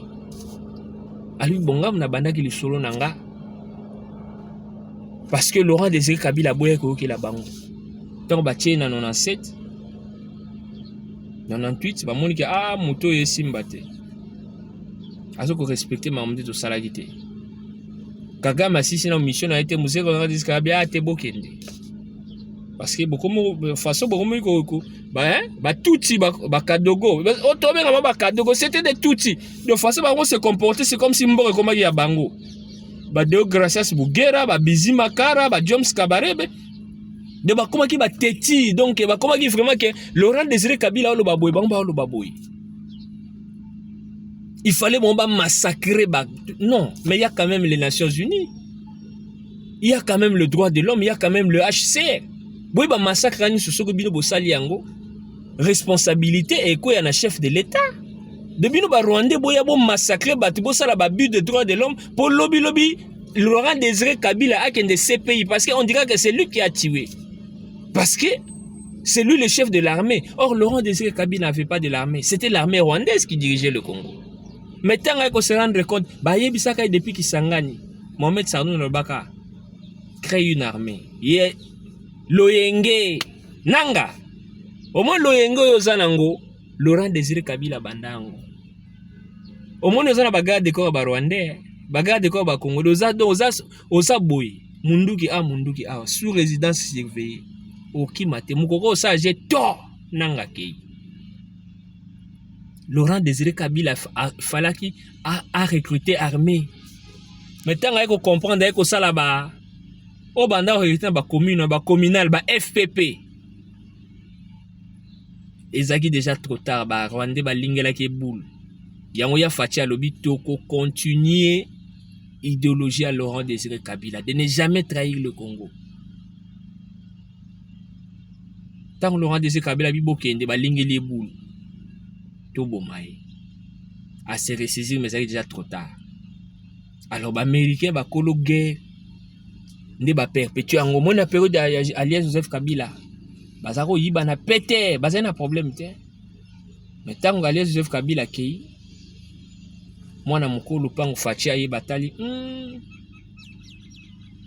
tokenda wa ndenge Faci habite te Congo eza ya biso ba minere boyiba eza ya biso Kagame a mwana musala na bino e mwana musala bino botie awa po asa musala na bino ole asala la bino musala akomina ko bebisa donc na biso do akomi ko tia na biso mal à l'aise de bato na objectif na bango bakoboto la mboka donc Museveni azwa Ituri Kagame azwa Kivu alors bakozongo ndenge nini bato bavivaka il faut ko éliminer bato nyonso to remplacer bato na biso ya Faci habite mboka ekende États-Unis Angleterre bino bakolo guerre Tony Blair na Bill Clinton ba système ba bazawa na Trump aleboya bolingini o biso pom na biso ezali mabele wana mabele bosikoyo mabele ngo sikoyo ifo bino kotinda Kagame o kasi mo bon ngai biso moko yo bosolo na biso Kagame susu te ale hors circuit biso na bino to solo ole boko taka na fenêtre boyibaka na butu parce que mutu o bino boko tinda asa la bino musala asa muyibi bandi aso na ndaku na nga azo violer bana na nga azo violer mwasi na ngai azo bebisa azo yibanga mbongo na lingi esusu te lokola bino moko boza na besoin ya mabele pa na nga boza na besoin ya ba minéraux pa na nga boya to solo la biso na bino ndembo balobaka na français mieux vaut s'adresser au maître qu'à ses célibataires. Siko mwana musala esili wo Kagame musala esili na ba collabo ba corrompu ba traître nyonso ba nanga ba opposants pété tout ça tous les opposants au bazana na Congo yango mbosa lobaka ke les seigneurs de guerre bazana na Kinshasa to comprenez ka été omoni guerre ah non Faci aza stratège donc Faci abeti bango dada pendant que bananga na ba kosa biso Kagame mo asali sortie médiatique sous l'effet de la drogue abimisi vérité Kagame akoyi kao pe comité international babiso osakani ozo egogo bango basakana rate bango baza système ya papier hygiénique so bapangusi okaka le babwaki basalela mobutu babwaki e bongo yosko Kagame muta muke bakeno api baolongoloka na minute batie mutu mususu histoire Kagame pe siliso sakani kutu bakati onde bakati Maduro nde bakataka Saddam Hussein mutu bango basalaka jete bakana mawati kolia na ndoki le temps où il y a un ndogiza maile parce que fourchette oya zo chuba wana ro chubo ango ba multinational ba sabatu ba sa na état d'âme te ba sa na sentiment te ba sa na ndeko te do ezu a olia na yo soki amoni ke intérêt na epa no esili abaluke li abomi yo donc le dialogue oui entre Congolais oui. Et ce n'est pas à vous, au bon pour ça dialogue, pour payer sa condition. Gouvernement doit payer sa condition. Condition à Liboso, il faut ça sur le territoire national. Parce que c'est un dialogue entre Congolais. Donc, on a bino biso na biso ba Congolais, to que sur la Libana na mboka ba parce que to ki manini, po to bomba nini. Parce que ba pa on a pe ba luka ba yeba nini oyo biso to solo la. Bon, awa biso to na Congo, boye bisanga ba pa ya nini oyo ba zo conflit na mboka na ba ko sa dialogue na Congo. Soudan kuna bayoka na kate bakabwana kuti bakate koma Soudan Nord na Soudan du Sud. Aussi moni ba Soudanais ba ko sala dialogue na bango na Congo. To yebisa no Paul Kagame na mboka na kuna za na problème entre ba nilotique ba tuti parce que nilotique en ignorant c'est tuti. Na Congo to na ba tuti te. Pour ignorant na Congo za la te. Donc ba na problème entre ba tuti ba utu na ba toa. Kagame sala na no dialogue pa na ye kuna. Inter-Rwandais réconcilié dans les 3 tribus parce qu'on doit maintenant manipuler le Rwanda pour tout le président ya Tuti, ya Hutu. Pour ba Tuti pe Kagame a oumeli trop. Muto azo pesa Félix Tshisekedi va laisser. Tshisekedi never win the election. Tshisekedi never win the election. Yo Kagame muto ozoka élection avec 98%. Oso sali 10 mandats, ozoka na 11e mandat. Kagame a des leçons de démocratie à nous donner. Il y a alternance. Kagame a eu alternance nenga zawana. Kagame a eu alternance. Kagame nenga zana ba sako sa l'élection. Oh moi si on est opposant rwandais wana wazaraki leader opposition ba kanga e ba tia na boloko ti lelo. Bobi moi si wana na bosani kombo na ye. na Rwanda basala ka GT donc tango sala oza opposant il faut ça opposant oyo yemo Kagame atie parce que na pouvoir opposant solo na opposant lokuta c'est-à-dire Kagame yemo ninga za na zumutu na ye a commission opposant alors basala ba blague ba théâtre mais soko ye na ndenge ke oyo opposition ya solo Kagame ko bomo ba tia na prison ba tia mwasi wana ba Rwandais baza wana kuna démocratie za la raté c'est la dictature de ba kosa me Rwanda bonga eza mascarade. Le peuple rwandais souffre, bazali éparpillé partout dans le monde. Bakota na Congo mabe, bamusu bakiti na Kenya, na Afrique du Sud, donc baza partout baboka bangunda ba réfugiés. Mais ba kosamino Rwanda bongi, luvunu. Bino classe politique congolaise depuis 2002 na Sun City, ba ibisaka bino bokende kozwa maturité parce que boyaka ko étaler bassesse na bino na immaturité na bino na pas ba sud-africain. J'ai baraté médiateur principal les Zaka Thabo Mbeki c'était Ketumi le Masire. Ah, Masire Zaka na Gaborone, na Botswana. Je pense que c'était Thabo Mbeki à l'époque, en 2002. Mais si les gens sont maïlés, donc tout que ça la dialogue à l'étranger. Si vous voyez que un pays ni nous y a pas pays nous dans un conflit dans le monde, ben il y a ça la dialogue na Congo. Pour biso ba Congolais surtout on a problème tout que ça na l'étranger. Peto boy dialogue na l'étranger. Alié Joseph Kabila chama koloté. Dialogue na biso moto, moni biso armée numérique. Armée numérique. Tozala na dialogue. Oh, nous sommes Congolais, Ayate, c'est le dialogue entre les Congolais. Et biso to eko senga na dialogue wana prolongation ya ba mandat de un changement de constitution parce que mandat il faut ezala hein en connivence il faut ezala en conformité na constitution donc ça dit constitution ça la changer mandat comme il y a ba 10 ans parce que tout le monde qui fait avec Félix Tshisekedi Congo et musika pas sûr tous en Laurent Désiré Kabila kenda tika biso na nzela to tumi to na soki Laurent Désiré Kabila za la kambe na ba idée na ye parce que le problème avec Laurent Désiré Kabila il avait des bonnes idées mais il n'avait pas la stratégie. Dans la vie il faut être un stratège même à tapona olinga mwasi okoza no na mbongo te oza no vilain mais si tu es stratège. Les femmes, ce sont des êtres émotionnels. Il faut qu'on sache comment manipuler, bien comment le monde émotionnel de la femme fonctionne. Orozana basi, ayazana kisi basi, te azana kisi basi, te azana stratégie. Même mbongo pose mbongo na vie, il faut qu'on ait mailler les stratégies. Ya on a sepela nanze mwe raso na emba. Bomengo ezali se maele ya moto awa na mokili c'est par chance à la vie il fallait là c'est par stratégie à la vie pour comme c'est-à-dire la vie c'est la stratégie pose en mbongo faut être stratège ba ke ah non ça business boy ah non ça boy koto eza boy koto non ça boy c'est même en politique siko Fachi moi na B50 moi na Lyon papa na nous grand stratège en politique il a appris chez son père na ba conseiller na mayelo nzamba pesa yi. Donc il faut avoir la stratégie. C'est très important dans la vie. Mais Laurent Désiré Kabila par manque de stratégie, donc tu veux une chose et son contraire. Le monde d'aujourd'hui en politique c'est un monde interdépendant, c'est un monde où il faut être ouvert.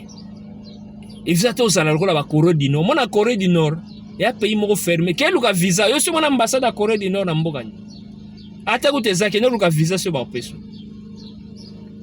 Même Arabie Saoudite, c'est un pays difficile. Mais, donc, dans le monde politique, donc, il y a même un ministère, un ministère de coopération régionale. Ok? C'est-à-dire, vous devez collaborer avec les autres pays, les autres continents. Donc, la libre-échange, l'économie, les stratégies, il faut la diplomatie, il faut mais Laurent Désiré Kabila a une stratégie. Azaki na mayele, azaki na bolingo, mais une stratégie yango babomaye. Parce que batu batia qui on a pouvoir américain, allez, il faut combattre bango. Oui, au combattre bango sous en force. Il fallait s'allier avec les Russes, les Nord-Coréens, comme sous en force. Mais ils ont la force c'était. Ozo combattre batu. Faut alors Mobutu a fin bien na moi mais na Butu beaucoup coopérer. Mais il y a Fachi Sikoyo. Les grands stratèges. À quoi Sibino Kao, à qui yemo kosolana batu oyo babanda guerre pe basilisi yango tozela siko ba résolution toyoka ke Kagame viola qui était armée rwandaise elongo te nanga tiki rébellion te bambongo ba collaborer ka Kabila yazo pour Kabila aza au rond point donc moi tali kuna kota ba Congo kota bandu ndenge nakokota nzela Zambie te kota katanga ya Angola koto to Kabila lukaka moya betaka boum mais simba te fatia za Nzambe. Allez Joseph Kabila tu es hors d'état de nuit, tu as eu la grâce et la chance pendant 18 ans au gérer mboka au salilo te siko biso to mon to mo ka ko salilo ce qui fait fatia baby si to luka mutu mususu Congo za fatite Congo za fatite même Jésus na mukilo a régné à 33 ans histoire y ceci là mutu a au sabula mon mukilo le Christ il a vécu que pendant 33 ans. Nous ne pouvons pas croire éternellement. Fatia est éternalité. C'est un humain, un jour il mourra. Un jour peut présent sera à remplacer. Mais tant qu'il y a ça, on peut tout le monde qui est bongi. Quand on est russe, il y a que Poutine ne muto a bongi na biso to kolongola Poutine ce qui tosu muto a l'équipe Poutine. De photos ou muto a l'équipe Fati. Si on a classe wana ya opposant wana, ata muto mo kazate ba médiocre na ba médiocre ba corrompu, ba collabo ba traître. Soka mbongo aza mutama longa toko sota mbongo to bo mbongo yo longola sultana wana tu vas remplacer Fati na soki 2028 na bino élection ezate et ça le maté ngai mona na Congo biso moko to bimisa na balabala au seni bo mekaka o tia seni bo mona tant que Fati est au pouvoir ce n'est pas la dictature yango biso to lingi dialogue to changer constitution to changer ba loi électorale to bandela zéro Fati a sa mission na après o ya roya simaye ba oyo bozo rêver qu'alias Joseph Kabila roya c'est pas un Congolais donc alias Joseph Kabila ko bobosa na ye vous me goûtez sur Martin Fayulu alias Joseph Kabila bobosa na ye amenez-nous le Congolais des pères et des mères des sangs on est constitution kolobake et Congolais celui qui est né des pères et des mères congolaises et non pas des pères ou des mères né ba alias Joseph Kabila basala. Les arrestations vont continuer. Bateau bazoko menacer sûreté de l'État, bazoko collaborer na ba étrangers, ba rebelles, ba alias Joseph Kabila, ba Kagame pour renverser le pouvoir. Les arrestations vont continuer et ce n'est pas un acharnement. En état de droit, justice ezara pona mutu nyonso. Osali bolamu mutu ko inquiété ote. Ba obetelo mabo, mais so sali mabe ba okangayo. Ba wana ba kosana wana ba kenda so ba faux exilé politique. Frank Diongo boy bisangana na luka Frank Diongo na Congo. Entre Frank Diongo et Martin Fayulu qui est vrai opposant parce que par définition l'opposition est bandawapi. C'est quand vous avez échoué aux élections. Parce que Frank Diongo a une idée où il y a contredire pouvoir ou soit il faut avoir un courant philosophique ou les idées contraires au gouvernement ou au gouvernant ou au pouvoir. De Frank Diongo Azali ni a manqué élection, Aza ni na ba idée ou ya ko contredire siko opposant wa sara yani pena na bengana na mboka. Bon matata mponyo baluka kai pona bukanga lonzo matata mponyo baluka kai pona moma politique te. Pour mi comme ça assez victimisé ou exilé, nous sommes en exil. Moïse Katumbi nana bengana Katumbi na Congo, mazembezane beta na Congo chaque jour. Banda kuna tongi na kashobwe moi si na ye nyonso za na Congo mais siko Katumbi libanda kuna alukaka nini na alandaka ye tanga sisa ba match à Léopard wana kuna ba yakanti na stade na ba ko kange kuna te l'état ça na ba moyen soit collaborer na ba l'état ce qui vraiment est important ba kangayo le seul mutu oyo ba lukaka ba kanga o ko na exil to ndima c'est Gédéon Kyungu oyo ba kata katanga kuna parce que il y a eu un ordonnance chef de l'état a signé pour arrêter ces messieurs. Gédéon Kyungu. Mutu oyo akolo baza exilé, oyo balukaka ba kangaye, c'est John Numbi. Parce qu'il doit répondre devant la justice congolaise pour ses crimes. Mutu oyo akolo bakaza vrai exilé politique, oyo balukaka ba kangaye, c'est alias Joseph Kabila. Parce que justice c'est Sambisi, c'est un usurpateur, il est condamné à mort. Soka na Congo ba kangaye. Dialogue ou pas dialogue ba kangaye, mais bino ba luka ba dialogue wana. Oh, il y a un dossier à justice. Matata Mponyo sera arrêté. Et ça n'a rien à voir avec la politique, c'est la justice. Pourquoi vous voulez mêler la politique et la justice? Vous êtes plus opposant que Martin Fayoulou, celui qui a perdu aux élections. Vous êtes plus opposant que Shadari. Oh, il a perdu la élection. Shadari a na Congouana. Shadari bakangiye parce que Makambounaye aza entraîné Joseph Kabila, bazo comploter, bazo sala ba projet pour déstabiliser l'État, tout ça. Mais pendant tout ce temps, depuis 2019, 2018, 2019 élection, Shadari aza na Congouana. Akendaka en exil. Et bien, on ça soit tous exilé. Exilé, Frank Diongo exilé. Nana lukakai. Pero rurara bakima parce que bazana mamabe na mama basala. Donc mutu na mutu o akima po na mabe asala na Congo. Ah, c'est la justice, ce n'est pas le pouvoir. Le pouvoir c'est autre chose, la justice aussi c'est autre chose. Ne confondez pas la justice et le pouvoir. Si vous avez un problème Félix Tshisekedi personnel na ye et que non yende mutu apporter au plainte siko justice à lukaka, ah wana to comprendre. Jean-Marc Kabound qui a outragé le chef de l'État. Bakanga est en prison avant na pe abimi azaka awana. Alors bino boye sabiso. Non, il y a dialogue ko salema. En tout cas le gouvernement congolais, excellence Patrick Mouyaya. Yondo zali porte-parole. Il y a Fachi Béton, excellence notre président que Otto Lingara mingi peut te soutenir tous les jours. Kosa la dialogue na sentiment na chantage à bateau te. Yo za mona B50, yo za mokongo nzoko, za mona lion. On intimide pas un lion, ni un lionceau. Tu robin route lionceau te parce que sur colis. Au kosa la dialogue na sentiment na intimidation na la communauté internationale. Oui, mais communauté internationale on a bayebi. Biso pression na bango te, on peut pas retirer biso pression te. Oui, on accepte le comment on appelle ça, le conseil conseil biso ou bien exhorter biso to benga exhortation, il y a conseil international des dialogues ou consensus. Dans la politique, c'est ça la priorité. Même dans la guerre, na forme nyonso dans l'armée, na ba domaine nyonso ya vie, ezala na bolingo, ezala na ba commerce, na ba faire, c'est la communication, le dialogue. Toki oboya dialogue te. Mais toko zo dialogue te, toko zo dialogue za na ba revendication na bino vont voilà biso to yana dialogue parce que to lingi boy. L'état rotala oh bolingi wana. Oui, c'est possible pona parce que on doit chercher la paix. Hein? Et la bonne vie collective, c'est-à-dire la paix sociale.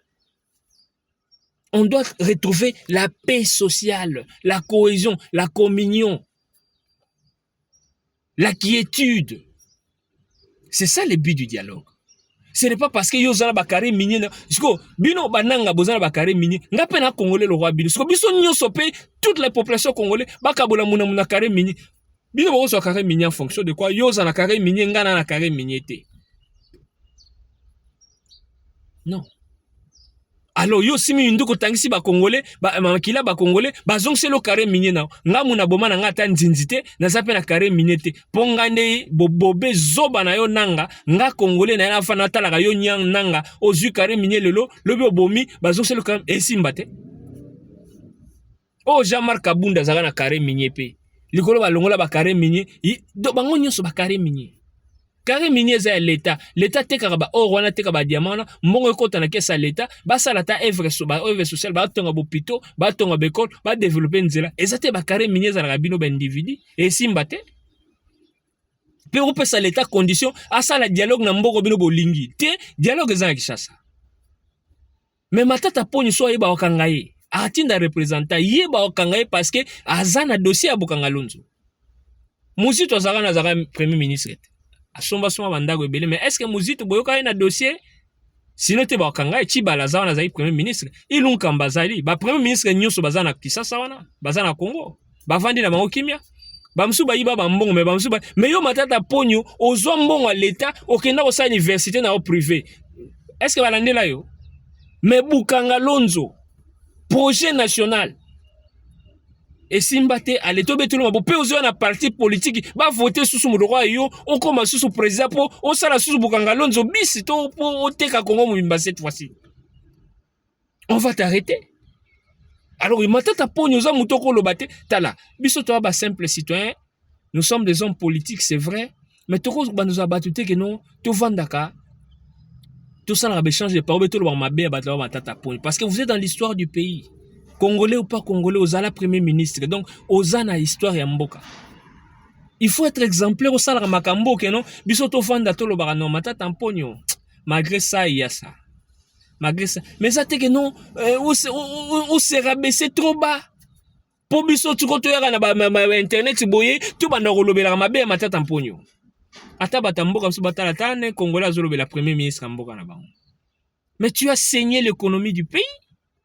Projet on a Bukanga Lonzo, ça c'est un projet national. Université kutoko la nelote parce que karabanda mu batanga rabata kindu, mutu azana na mbanda kakuna, maramba université mapon etaliétain. Mais projet Bukanga Lonzo atam senga laisse projet pays mobimba. Ou soit il y aura Bukanga Lonzo après Bukanga Lonzo tout le monde projet fleurir, ba fongoli mususu na Kisangani, ba tie susu mususu na Kananga, ba tie mususu na ba Congo. Ba premier ministre nyonso bazawana, mutakenda exil azate, kara yo matata ponyo. Botika ba chantage, to bengango chantage. Alors cette fois-ci, elle est gâtée. Dialogue, oui. Avec le Congolais, oui. Sur le territoire national du Congo, oui. Parce que tout le monde a pays moroté, bah il y a dialogue sur le sol congolais. N'a pas de choses à matata pour nous sur une batindaga kezala facilitateur à dialogue sur na Togo sur na Mboka. Ils arrangent comme matata pour nous, je sais pas encore qui. Est-ce que bah il y a na Congo? Bah ça on a Mboka na bango. Dialogue, oui. Ils allaient vertu, ils allaient première option, dans le domaine nyonso a vu, y compris la politique. Nous sommes pour le dialogue avec le Congolais pour traiter des problèmes des Congolais et du Congo. Toboy dialogue, il y a une résolution, une agenda, il y a Rwandais, il y a Tutsi, il y a Kagame. On est allé bisoter. Kagame, nous allons lui frapper en son temps. Tous la kaka abanda ko violer l'accord, tant abanda violer l'accord et Rososko yaye bibutu parce que quand on avait signé cet accord, on a eu les médiocres, les idiots comme les Fabien qui soignika oh ba yaki kutu même basala ba motion, ba pétition, ba makele les libanda pour na ke dialogue accord on est signé mete. Bon, vous haïssez la personne du Tshisekedi. Oui, beaucoup haïssent Tshisekedi, c'est votre droit. Mais il ne faut pas haïr ce que Tshisekedi fait. Parce que ce que Tshisekedi fait, c'est pour le bien du Congo et c'est pour le bien des Congolais. Tangana Lobango, Fatia Kosala 1000, 2000 voyages. Aussi longtemps que voyage, on a Azo Kende Pona Maramamboka, moi j'applaudis, j'acclame. Parce que ils ont écouté un trésor public, ils ont un bon à l'État, Oyo, ils allaient en na bino. Ceux qui te ont que Fati a eu un bon à l'État, ake nango vacances na mama Denise bake na plage na Dubai ou bien na Californie ndenge ba Shadari na ba Elias Joseph Kabila na ba Obe Minaku na ba Tambo Mwamba ba komati na point ya ko lier ba carte za bango crédit na trésor public. Wow. Donc compte bancaire na yo privé et na ba matata mponyo. Tous ces gens, c'était le même système hein. Compte na bango eza lié na trésor public. Donc, il y a ça la bacha donc ils ont carte na trésor public na banque centrale. Salaire coûte tout. Donc ça c'était quelle sorte il y a détournement. Luzolo Bambile Saloba Kiango. Il y a eu plus de 15 milliards de dollars détournés chaque par an. Le professeur Luzolo Bambile là. Parce que les gens ont lié leurs comptes au trésor public. Comme on a les œuvres Kabila, tina ba Olive Lembe, tout. Tina ba nyonso pe perdre. Ba Ferina Kambere, ba Nemi Milania, ba Kikaya Binkirubi, ba Nenen Kulu, tous ces gens-là. Votre temps est fini. Mais justice c'est pour la rater. Quand la justice a relandé la bino, chacun répondra devant les actes. Et tant babando karabino, ouais le même soit atekono, acharnement, et justice a déployé des mesures, et non, tribalisme non. Tant bossa la mabe wana acharnement ezate, tribalisme ezate, mais ce que justice a kangi bino, et comment on bâtit Tshisekedi. Donc bref, biso te bisi bino, dialogue oui. Entre Congolais, oui. Pour résoudre le problème des Congolais, oui. Sur le sol congolais, oui. Quel objectif du dialogue? Tolingi, prolongation. Il y a temps, il y a présidence, il y a Félix Tshisekedi. Voici ça. Mission naïe. Tolingi, changement à constitution. Mais ceux qui ont besoin de dialogue pour l'agenda Kagame, et boya ko tenter gouvernement, basa la dialogue libanda, et bamsou babi dialogue sans Tshisekedi, quand on a le bakiawa, bolinga bosa la examen, on a quelques examens, mais examen à l'unité professionnelle d'un composé. Donc, selon vous, tu sais que c'est lui le problème. Vous voulez faire un dialogue pour résoudre la crise, mais il y a zalate. Mais à organiser, mais il y a zalate. Parce que bino vous constatez la crise. Mais même la justice, il faut le battre. T'es meilleur zalate. On va se faire représenter. Ah, pardon. Donc, nakasi na sukiawa, nzamba pambola bino ba congolais, il y a très bonne qualité, il y a Fachi, nzamba batelayo, présent na biso, na bao bazolinga osalo mabe, bao bazolinga ke okufa, Fachi okufa te, a aussi sa mission na ye, a silisi manda, a silisi na ba mission na ye, un jour, tu suis président, oya roya susuna, oya rozala plus mieux que ye, parce qu'à Zamontou, il n'est pas parfait à 100%, il doit y avoir des failles. Donc, c'est-à-dire, nous devons élever les niveaux. Et ça, le coup, l'attend, bah, on va recruter. Bah, on a travail, mais bah, on a travail, on a l'équipe moussous. On a l'équipe moussous, bien joueurs, sportifs. Jamais beaucoup en équipe. Beaucoup recruter joueurs, moi, à niveau assez par rapport à niveau équipe. Non, faut toujours l'équipe. N'est pas russe, bah, bah, on la moto à l'équipe Poutine. Vladimir Poutine. Bisous, peut-être, la moto à l'équipe Fachi. Soka, mon ami. Allez, Tobia Fachi, en tout cas, merci pour l'amour. Merci d'avoir servi le pays. Merci pour tout. Kenope Manakimia, Ozalano président à vie. Allez, oh yo, c'est Congolais, Sikoye, Kota. Qui a pouvoir.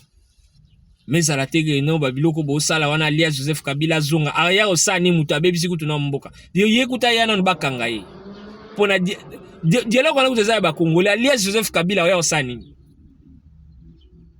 Donc, Nasukiawa, Nzamba Pambola Bino, dimanche Malamu, que Dieu bénisse le Congo, Yafachi, Kobo Sanate, donc, diplomatie, état de droit, na social, tose la surtout bana Congo, ba la social, hein, bilia eton na mboka, dollar ekita, bilia ekita, insécurité qui kuluna, et si là, banzele tonga mabambouteage, et si là, il faut que ba projet ya habitat et le wana Congo na mona en Afrique du Sud mais Congo peut tout ça la ngote gouvernement il faut que tonga bandako nazo mona ba bengani bat na paka juma bat ba mais paka juma zanzela on a train zanzela train bino boya nana chabi nana chabi na paka juma est-ce que paka juma c'est ka bat ba ko vendre bon mona te za croisement barai siko tomba sombi ba train le ganzela ni bake pesa bino sika moko na kimbanseke bovanda bamsu ba mo fingo ba ko chep soko ta mobondo bali ba boma biso papa ba pesa sika ofele ya kovanda